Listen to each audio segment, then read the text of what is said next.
tudo bem? Como você está? Como vocês estão? Sejam todos bem-vindos. Estamos de volta com mais um Jesus, a sua única solução. Só Jesus é a solução. O resto é propaganda enganosa, não é verdade? Hoje eu vou dar continuidade à segunda parte da mensagem Um Homem e Seus 2000 Demônios. O texto bíblico que eu estou utilizando é o de Marcos, capítulo 5, do verso 1 ao verso 10, tá bom? Vamos lá, uma síntese rapidinha da primeira parte. Como eu disse, vimos como era a vida desse homem possesso aqui de Marcos, capítulo 5, lá da região de Geresa, com 2000 demônios e uma sociedade que não conseguia dominar, prender, controlar esse homem. Também vimos como ele veio até Jesus e Jesus expulsou os demônios, chamando os demônios de espíritos imundos. E aí eu fiz alguns esclarecimentos sobre esses espíritos imundos, quem são, o que fazem e tudo mais, tá ok? Assista aí a primeira parte, eu tenho certeza que vai te abençoar bastante. Continuando hoje a segunda parte, tá bom? Vamos lá. Hoje eu quero começar falando da ligação dos demônios e de Roma com aquela região, a região de Geresa e Decápolis, que era uma região de 10 cidades, e Geresa fazia parte aí de Decápolis, dessa região, tá bom? O que temos aqui é mais do que a história de um homem com seus demônios. Temos também o envolvimento dos demônios e dos romanos com a região. Bem no meio está a sociedade de Geresa e o Gadareno. E é o que nós vamos aprofundar um pouco mais aqui hoje, tá bom? Primeiro, vamos à pergunta de Jesus. Vamos à pergunta de Jesus ao espírito imundo. Verso 9 diz que Jesus pergunta para esse espírito imundo que estava naquele homem. Qual é o teu nome? Os demônios responderam: Legião é o meu nome, porque somos muito. A gente fica sabendo depois no texto que são 2000 demônios, porque vai morrer 2000 porcos lá, né? Veja bem, quando os demônios, os próprios demônios dizem que é legião, legião era uma unidade militar do exército romano de 6.000 homens. Veja que os demônios usam uma linguagem que é das legiões romanas, do exército romano. E aí você vê que ambos estão ali na região, demônios e romanos. O que isso significa? Bem, que aquela região estava dominada por forças demoníacas e pelo poder e violência do Império Romano. Não era só os demônios que faziam violência, possuindo as pessoas e causando todo tipo de transtorno. O Império Romano também. Ambos estão ali para possuir, para dominar. Veja bem, os demônios e os romanos têm a mesma intenção: possuir a região, possuir pessoas, controlar a região. Ou seja, há uma conspiração maligna entre os demônios e Roma, nesse sentido, para com aquela região. Os demônios e Roma, o poder político e o poder maligno, eles estão unidos no mesmo propósito. E aqui eu queria que você observasse muito bem isso daqui. Veja bem, aqui a gente aprende que é uma ligação entre o poder político e os poderes dos demônios. Quando se trata de possuir, de invadir um país, de dominar e de escravizar. A gente vê isso na história humana, é só você pegar os livros de história. Para não falar da história, mas agora recentemente, você viu aí a invasão da Rússia na Ucrânia? E temos também as histórias das colonizações. Você deve ter estudado aí quando era aluno de primeiro, segundo grau, lembra? Então, que contou com a bênção do cristianismo, lembra disso? Então, assim, temos aqui uma trindade maligna operando para possuir, escravizar, controlar, governar. E você vê isso lá no livro do Apocalipse, capítulo 12, 13, fala dessa trindade que no fim dos tempos, no fim da história humana vai se manifestar. Temos lá o dragão, o anticristo e o falso profeta. Ou seja, respectivamente representando o poder político, o poder religioso e o poder maligno. Eu gostaria muito, muito, se você puder, desse lá uma lida lá no Apocalipse 12 e 13 e depois dê uma olhadinha, uma analisada nesse envolvimento da igreja evangélica com o poder político no Brasil, tá bom? Ponto 2. A seguir, a gente tem o pedido dos demônios a Jesus. O demônio, eu vou falar, é um demônio mesmo. Veja aí o verso 10. Após eles responderem, porque Jesus perguntou qual o seu nome, ele disse, somos legião porque somos muito. O verso 10 diz que eles rogou-lhe encarecidamente para Jesus, não nos mande para fora do país. Não mande a gente para fora desse país, ou desse corpo aqui, não quer, a gente não quer sair nem do corpo, nem do país. Que cara de pau esses demônios, hein? Demônio tem muita cara de pau mesmo. A pergunta que fica para a gente é, por que esses demônios não querem sair daquela região, nem do corpo daquele homem? Por quê, por quê, por quê, por quê? Como eu disse na primeira mensagem, na primeira parte desta mensagem, os demônios, esses que são espíritos imundos, que são espíritos obsessores, eles querem corpos para possuir. Quando a gente lê o contexto histórico aqui desta região, que por mais de 2 séculos elas sofreram com ocupações de impérios. Antes eram os gregos, agora são os romanos. Durante esse tempo de quase 200 anos, o que a gente tem nessa região? Guerras, violência, estupros, saques, pilhagem. O que isso tem a ver com demônios e possessão? Tudo, se você não sabia. Veja bem, foi essa cultura que gerou esse ambiente propício para possessões de demônios. Esse ambiente de invasões dos impérios gerou uma cultura doente que admitia a ideia de estupro, de violência, doenças, ódios, brigas, divisões, e que por isso mesmo facilitava as possessões demoníacas.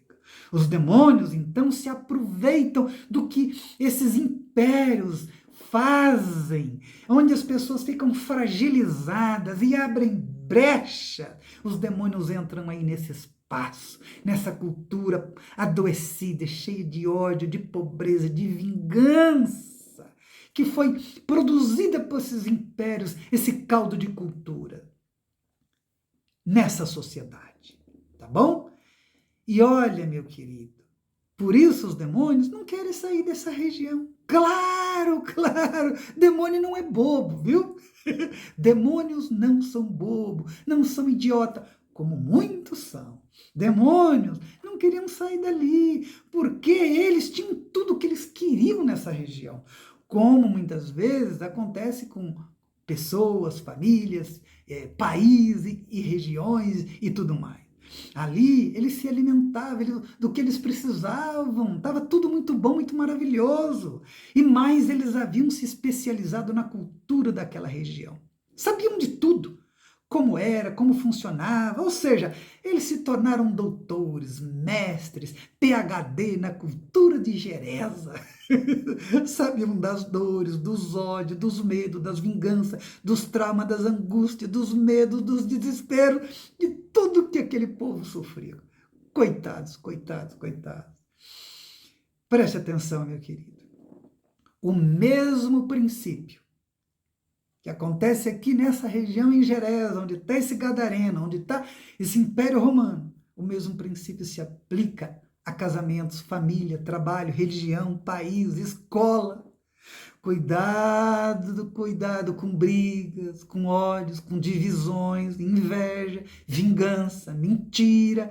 Esse é um terreno muito fértil para a presença e possessões de demônios. É um terreno em que está cheio de brecha para os demônios virem, entrarem, ficarem à vontade e possuírem as pessoas. Lembra dos filmes de terror, que por acaso você já deve ter assistido, os filmes aí de casas mal assombradas? Tem tudo a ver com isso daqui que eu estou dizendo para vocês. Tem a ver com esses ambientes de violências e de ódio e de vingança. Veja bem, nessas casas que eles falam que são mal assombradas, as pessoas estavam lá. Tinha todo esse ambiente, esse contexto que eu falei para você. Aí elas vão embora ou morrem. E o que acontece? Esses resíduos desses espíritos obsessores ficam naquele ambiente, naquele lugar. Que são esses espíritos imundos, que querem corpos para possuir. E como eles perderam os corpos, eles agora aguardam esses novos moradores e ficam ali incomodando para possuírem esses novos corpos, esses novos inquilinos que estão nesta moradia, nessa casa, nessa residência. E veja bem, esse momento que a gente vive no Brasil, essa polarização político-religiosa que a gente tem aqui hoje, é muito, muito, muito perigosa nesse sentido. O diabo e seus demônios têm um ambiente perfeito no Brasil para possuir e fazer um estrago enorme, enorme, enorme. Tem gente achando que isso tem a ver só com o nível político e que os demônios eles controlam, eles ficam lá nas igrejas, está expulsando, está todo mundo liberto. Mas o problema é que o negócio é mais profundo e como a gente já viu aqui algumas coisas sobre essa questão de possessão no Brasil de demônio, né? Tem gente que ganha para ficar possesso. É uns demônios contratados. Meus queridos, a coisa é muito séria. Tem a ver com principados e potestades, interessado no que está acontecendo no Brasil, nas divisões, nos ódios, nas brigas, nas famílias. No entanto, a batalha espiritual não está sendo travada como deve ser travada. Por quê? Quando você vai numa igreja, o que você vê os pastores quando eles falam sobre os problemas sociais, políticos e econômicos do Brasil? O problema é o PT. O problema é o Lula. O PT é um partido das trevas. O Lula quer trazer o comunismo de volta. São os gays, a questão do progressismo, o multiculturalismo. Não é isso as coisas que a gente vai vendo aí? O que você acha? Você acha que é isso mesmo que eles estão dizendo? E eu te pergunto então, como está o ambiente deles? Os bastidores deles? O que a gente vê? Mentiras, falsas profecias, enriquecimento de pastores, púlpito que virou um verdadeiro palanque nesses últimos 4, 5 anos, descaradamente, ligações descaradamente com o poder político, igrejas que têm partidos políticos. Jesus sendo transformado de príncipe da paz em pistoleiro? Ou vai dizer para mim que não é assim? Vai ter coragem de dizer que não é assim? Veja bem, meu querido, então sem se enxergar, sem se olhar no espelho, sem arrependimento, sem confissão de pecado, o Brasil não vai melhorar. Pode escrever aí que esse carinha aqui está dizendo, o Brasil não vai melhorar muito se não houver uma mudança na postura da maneira dos líderes religiosos evangélicos olhar para o Brasil. Em vez de se enxergar, em vez de olhar para dentro, em vez de fazer autocrítica, a coisa vai sim piorar. E eu tenho preocupações, muitas preocupações sobre o que pode acontecer no Brasil. Vocês lembram do que aconteceu em janeiro desse ano de 23, no dia 8, aquilo que aconteceu lá em Brasília. Os evangélicos estavam envolvidos, participando da quebradeira, né, financiando, e daí? Os demônios esses espíritos imundos, que sabem muito, conhecem quem é Jesus, quem é Paulo, sabem também quem são esses líderes evangélicos. O que eles falam, se é verdade ou se não é. Os demônios sabem disso tudo. Tá bom, meu querido? Cuidado, pelo amor de Deus. A seguir, os demônios pedem permissão para Jesus. Olha só, eles pediram permissão para não sair. E o que Jesus diz, verso 13? Eles não queriam ir embora da região. E Jesus tinha ali uma manada de porco. Vamos recomeçar aqui no verso 12. 11, pastava ali pelo monte uma manada de porcos, uma grande manada de porcos. E os espíritos do mundo rogaram para Jesus, manda-nos então para os porcos, para que a gente entre neles. E o verso 13 inicia dizendo que Jesus assim permitiu. Veja como são os demônios, não? Quando a gente não tem corpos humanos para possuir, serve porco. Vai porco mesmo. É uma porcaria só. Demônios e os porcos. Né? E não sei se você sabe, mas já existe possessão de cachorro, animais, existe mesmo possessões de animais. E aqui a gente vê os demônios pedindo para Jesus para possuir os porcos que estavam ali naquela região. E o texto diz que Jesus permite. Entre os teólogos e estudiosos da Bíblia, o assunto, essa questão da permissão de Jesus, nossa, como é que Jesus permite? Muito bonzinho Jesus, os demônios, e possuir esses porcos aqui. O que eu tenho a dizer? Oh, meu querido, o que eu tenho a dizer? Isso para você não basta. Se Jesus permitiu, está permitido. Para mim, a questão está resolvida. Agora, se para você não tiver resolvida, para você aí, que gosta de ler a Bíblia, muito curioso, eu aconselho o seguinte: quando você morrer e for para a glória, encontrar Jesus, lá você chama ele do lado e pergunta: Senhor, e esse negócio aqui, como que o Senhor permitiu uma coisa dessa? Aí, quem sabe ele pode responder para você: eu me satisfaço com a permissão de Jesus. E pronto.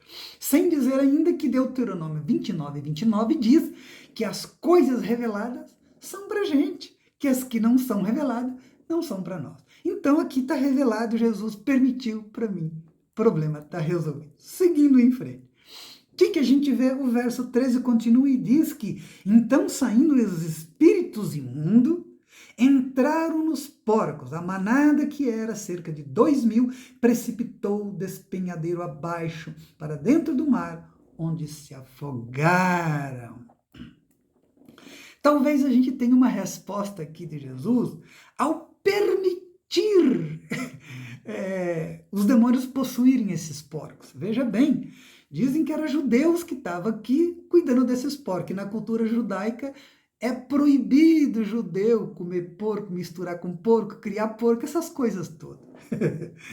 Talvez tenha sido uma espécie de juízo de Jesus. Mas, veja bem, que os porqueiros foram à falência, foram, não foram? Ah, foi. 2.000 porcos, morreram todos.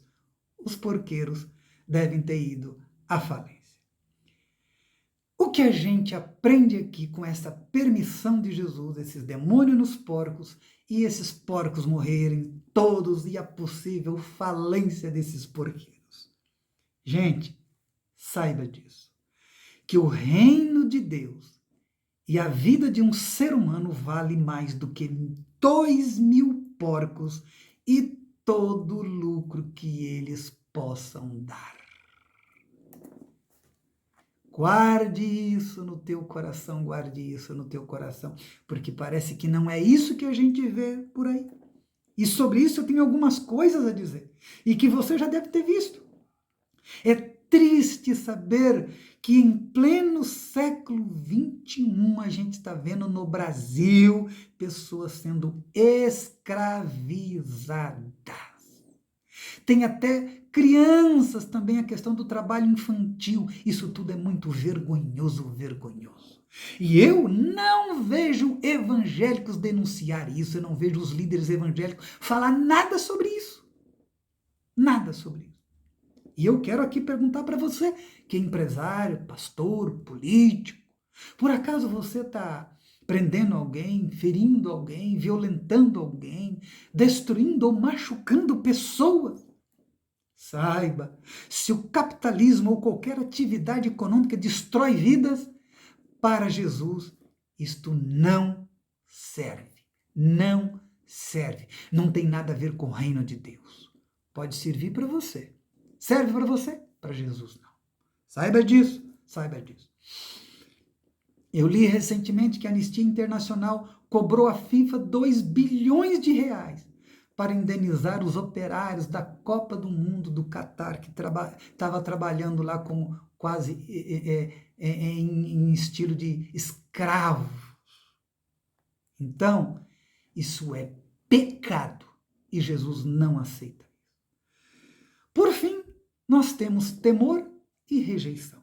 O verso 14 diz que os porqueiros, por causa disso, fugiram e foram anunciar para as cidades e pelos campos, saíram gritando e falando o que tinha acontecido. E o texto diz que o povo, então, da região saiu e foi ver o que tinha acontecido. Esses porqueiros contavam para todo mundo como os 2.000 porcos precipitaram no mar, como o possesso desses 2.000 demônios foram libertos. E aí o povo, as pessoas vêm ver. O verso 15 diz que, indo ter com Jesus, viram o endemoniado, o que tivera legião, assentado, vestido em perfeito juízo, e temeram. Primeiramente, eu quero falar sobre essa qualidade e a instantaneidade dessa libertação de Jesus.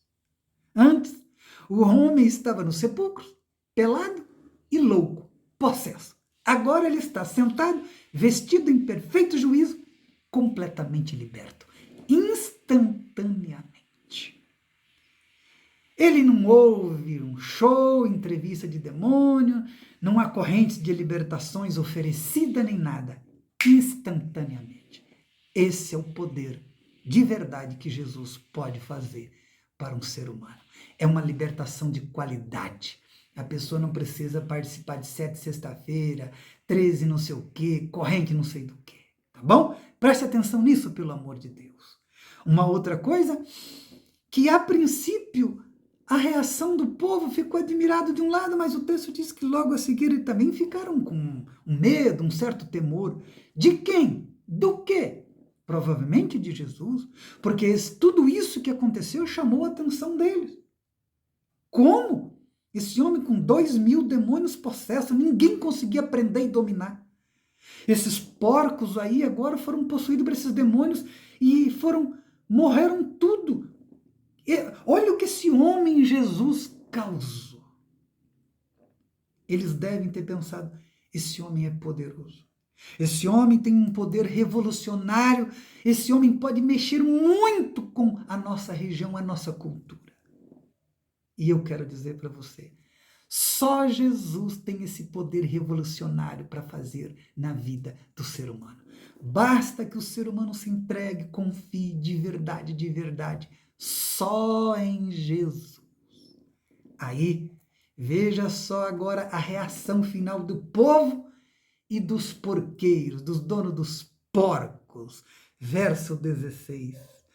Os que haviam presenciado os fatos, os acontecimentos de verdade, não fake news, os fatos, viram, contaram-nos o que acontecia ao endemoniado acerca dos porcos e entraram a rogar-lhes que se retirassem da terra deles.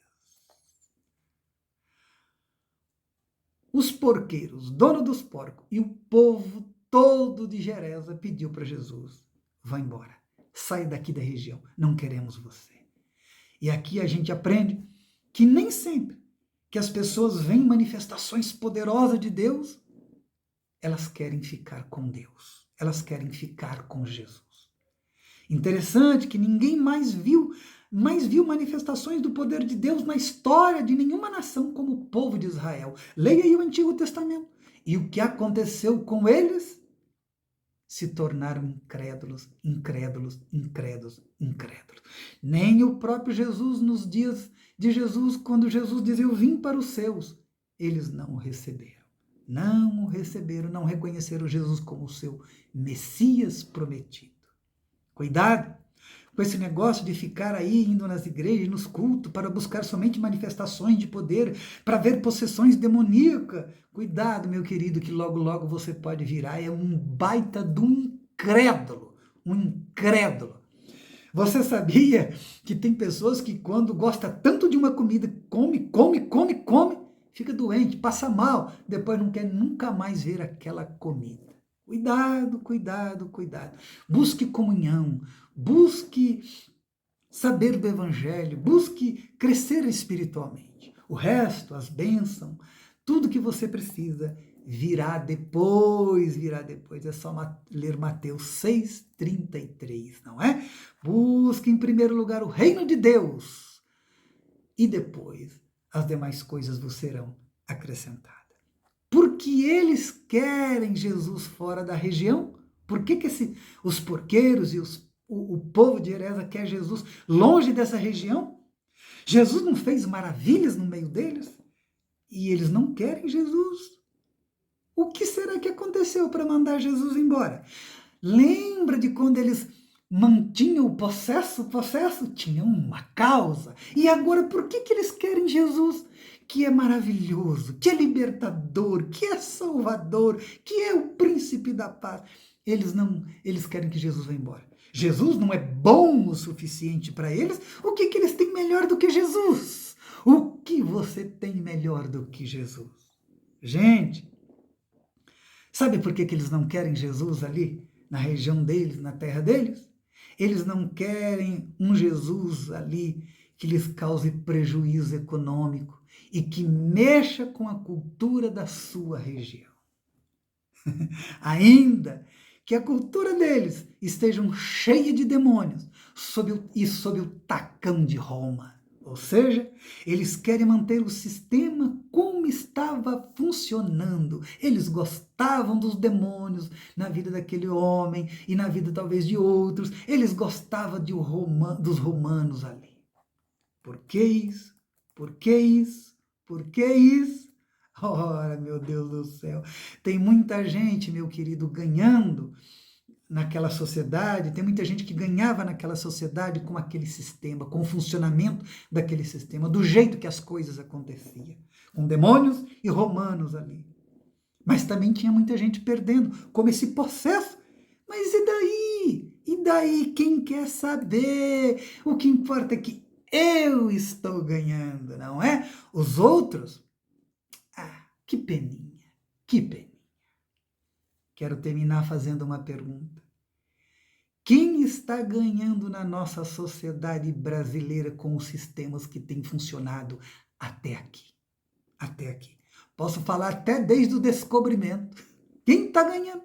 Quem está ganhando no Brasil com o sistema político, econômico, educação, funcionário público? Quem está ganhando? Quem está ganhando com o sistema religioso que funciona no Brasil? Um pastor recentemente confrontou um grande líder evangélico no Brasil, talvez um dos maiores, grande igreja, e falou para ele, olha, você tem que pregar o evangelho, só Jesus. Ele respondeu dizendo que Jesus não era bom para os negócios. E o triste é que isso vem acontecendo em muitas igrejas evangélicas. Para muitos pastores, Jesus não dá lucro, não interessa. É um Jesus que mexe muito com o sistema, né, que a gente construiu. Então a gente não quer Jesus. Não é bom Jesus para nós. E você está achando que eu estou exagerando? Tá bom. Esta semana que está passando agora, no início de junho, um conferencista, um profeta queniano, foi convidado, muito conhecido no mundo, foi convidado para fazer umas conferências numa igreja aqui no Brasil. Depois da primeira reunião, o pessoal não deixou ele pregar mais. Sabe por quê? Porque ele começou nas mensagens a denunciar os falsos profetas, a teologia da prosperidade, o envolvimento dos evangélicos com a política. E aí chamaram ele e disseram, você me perdoa, profeta, mas não dá para você ficar aqui. tá bom? Tá aí, pesquise que você vai saber quem é. Pesquise aí. Entendeu como é que funciona o sistema, meu querido? Entendeu? Pergunto para você, quem será que está ganhando com o sistema criado nas igrejas evangélicas do Brasil? É só você ver onde tem grana, onde tem aviões, os carrões, as fazendas, os bois, as mansões, o luxo, ostentações, celebridades, templos faraônicos, e você vai descobrir muito sobre o sistema. A quem interessa o sistema que está funcionando aí no nosso país, aqui nesse país. Eu gostaria muito que você desse uma olhada como o sistema de valores da sua igreja, da cultura da sua igreja. Desse uma olhadinha como funciona para que você descubra se Jesus ainda está aí, ainda está presente, ou já expulsaram ele, já mandou ele ir embora. Tá bom? O sistema político do Brasil também é um sistema que interessa muito. O sistema econômico do Brasil interessa a muitos da pirâmide social, as elites do Brasil. Tem muita gente ganhando com esse sistema econômico e político no Brasil. Por isso que eles não estão nem um pouco interessados em fazer reformas. Tá bom? O verso 18 inicia dizendo que Jesus entra no barco e vai embora daquela região, porque eles não querem Jesus naquela região. Saiba, Jesus não estupra corações. Não, Jesus não pressiona ninguém. Ele deixa o ser humano livre e essa é a beleza. Você quer? Eu entro. Você não quer? Eu vou embora. Se você não quer Jesus, Jesus não quer você. Saiba disso. A decisão de ficar com Jesus é sua. Apocalipse 3:20 diz que a igreja de Laodiceia era igreja, viu? Igreja, tá bom? Faziam cultos e tudo mais. Diz que Jesus estava do lado de fora batendo na porta. Por que será? Porque eles tinham deixado Jesus de verdade para fora, do lado de fora. Tá bom? A bela notícia desse texto é que esse homem possesso que foi liberto, verdadeiramente transformado de verdade por Jesus, quer seguir a Jesus. O texto 18 continua e diz que ele suplicou a Jesus porque ele queria seguir Jesus, junto com a pessoa de Jesus. Jesus diz, não, fique em paz, eu já estou em você e você está comigo. Eu quero o seguinte, eu quero que você vá para a sua casa, para os seus familiares, os seus amigos, e conte para eles como eu tive compaixão de você. Tá bom? E o texto termina no verso 20, dizendo que ele fez isso em toda Decápolis, naquela região de 10 cidades. Tudo que Jesus tinha feito com ele, e o que Jesus foi com ele, todo mundo naquela região, naquele lugar conhecia, sabia como ele vivia, quem era ele. E agora esse homem foi transformado de maneira poderosa. É desse Jesus que eu quero falar para você. É desse evangelho que eu quero falar para você.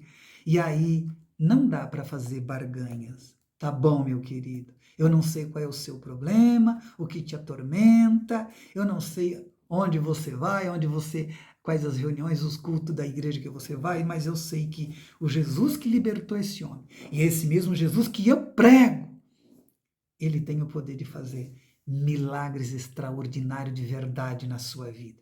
Não esses enganos, não esses show comprado por aí, feito por homens. Se você quer, se você permitir, ele vai fazer uma obra extraordinária na sua vida. Deixa de fazer. Leia os evangelhos, aprenda mais dele, cresça nele e você vai ver o milagre que ele vai operar na sua vida. Você quer? Você crê? Senhor, meu Deus, termino essas duas mensagens sobre esse texto tão lindo de Marcos, capítulo 5, da história desse homem possesso com 2.000 demônios. Só para saber, Deus, como tu és poderoso e tu pode fazer maravilhas na nossa vida. O que Jesus quer de cada um de nós é que, de fato, quem tem as suas necessidades é que se abram de verdade para Jesus, e só para Jesus, e só para o seu evangelho, verá milagres poderosíssimos de Deus na sua vida. Amém? Deus abençoe, eu peço, divulgue, tá bom? Um beijo para vocês e até o próximo Jesus, a sua única solução.